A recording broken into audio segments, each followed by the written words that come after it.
dal leen ak jàmm ci Sen Sport 221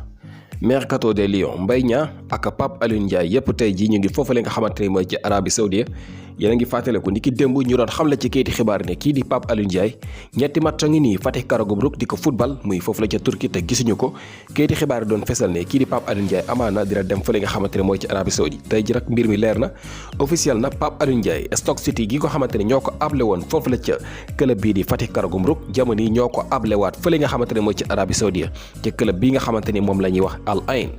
Al Ain nag jamono yi ki nga xamante ne mooy Pape Alioune Ndiaye l'international sénégalais bi war fa def juróom-benn weer wala juróomi weer jekkale fa li nga xamante ni mooy saison bi gannaaw bi nga xamee ni kat mu ngi dese contrat ak Stoke City ba 2022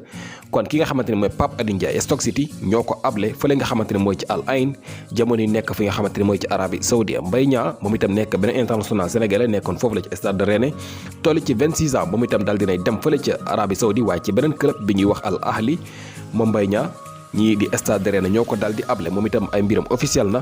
jamono yi kii di xibaar yaa ngi fesal ne club boobu di Al Ahli dañoo fay lu toll ci benn bu tomb juróom ci ay millions muy 1.5 million euro wala 1,5 million d'euros ci xaalis bi nga xamante ni Al Ahli daal dinañu koy dugal ngir ñu mën leen a abal ki nga xamante ne mooy Mbaye Niang mu nekk nag période bi nga xamante ni dafa ànd ak option d'achat kon ñi nga xamante ni ñoo di Al Ahli am nañu option ngir signer ki nga xamante ne mooy Mbaye Niang ci permanent deal bu fekkente ne saison bi jeex na. Abdallah Sima moom tey jii dafa daal di marqué li nga xamante ni mooy 11e biom de la saison ak club boobu nga xamante ne mooy Slavia Prague ci championnat bu ñu fàttale ko nag marqué woon na 3 bi ci Europa League waaye nag forme boobu lay yóbbaale ci championnat bi ndax kat marqué na 11 bi ci li nga xamante ni mooy 11 titularisation yi nga xamante ni am na ko moom kii di Abdallah Sima toll ci 19 ans jamono yi sax kayiti xibaar yaa ngi fesal ne moo nekkagum meilleur buteur ci championnat boobule di Tchèque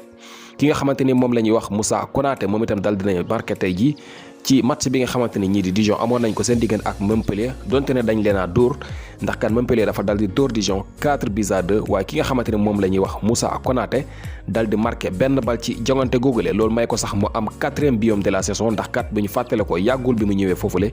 jógee fi nga xamante ne mooy ci Amiens nekk ci Ligue 2 bi moom Moussa Konaté dal dinay marqué li nga xamante ne mooy 4e biom de la saison ak club boobu nga xamante ni moom la ñuy wax Dijon. keneen ku marqué 4e biom de la saison ak championnat mooy ki nga xamante ne mooy Diao Baldé Keita wala boo Keita Baldé moom daal dinay marqué benn bal tey jii ci match bi nga xamante ne Sampdoria amoon nañu ko seen diggante ak Benevento dañu leen a jiitu woon nag xaw nañ leen di dóor sax waaye ki nga xamante ne mooy Diao Baldé moo leen ci dal di génne moom ki nga xamante ne mooy international sénégalais bi dal di marqué li nga xamante ne mooy 4e biom de la saison